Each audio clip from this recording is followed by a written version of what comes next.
Handak pangthokkiba Lok Sabha mikhalda miyamna BJP leingakta para macha ama tambiba haukhre mapung faba parade kumja lising aniga kuntareta pangthokkadoriba general electionda tambiragani haina CLP leader oibo vina phongdorakle wafam asi Sagolban ACG ex MLA Dr. KH Loken Tamai ACG ex MLA ki Hongbo Newmai AC asimaki ex ADC member Tadingnang Gamai Ramwangding Abongmai MP Kwang NPP ki active member R Kuiti social worker Adam Tuimai Manasan Ohungwa achouba Newmai John Charenamai Amadi Ramtineli bu ngasi Indian National Congress da nauna changlakhibabu Congress Party gi luchingba singna harau tayamna okpagi thoramda phongdokhibani thoram aduda CWC gi member ga khangam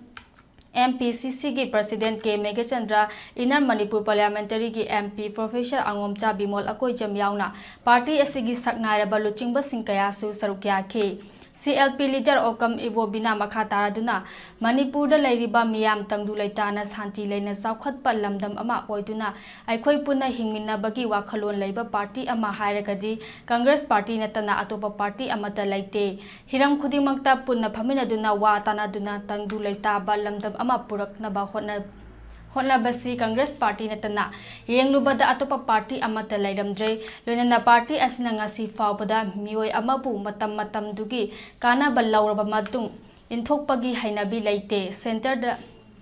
center amadi state asida laingak pariba BJP gi laingak asina hek laingak parak padagi ngasi fauba lamdam asida santi oina miyam hingba ngamgani haibagi thazaba laite BJP party da democracy ki wahan thok laite makhogi pandamdi namduna laingak semba makhoina pamba mawungda laingak chalaiba atune masida natana lamdam asida ngasi fauba matam loiraba local body singi mikhal pangthokpa ngamdana lairi asumna sum chatharakbana nomadi BJP party da mirep oigadaba mioi amata lairakloi loinana handak Manipur da pangthokhiba Lok Sabha gi mikhal gi region adu ahanba para ama oiraga lakadoriba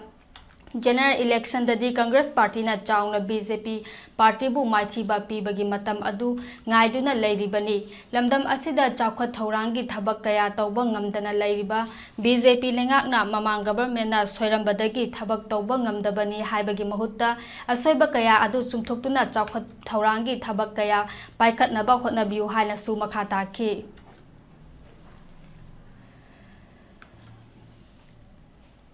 मोइदोना voter का तैका पैसा आइधरगा पैसा येन बनतबा अखोय हंदक MP अनि इनर की आउटर की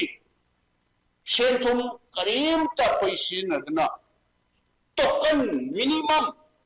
एजेंट उइबिगदबा मीसिंग द तरीकैदा minimum खसिनरगा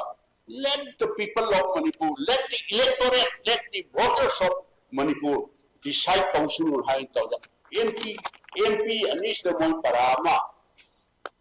tambi ba hore no madu para machani handaki 2027 sida de ko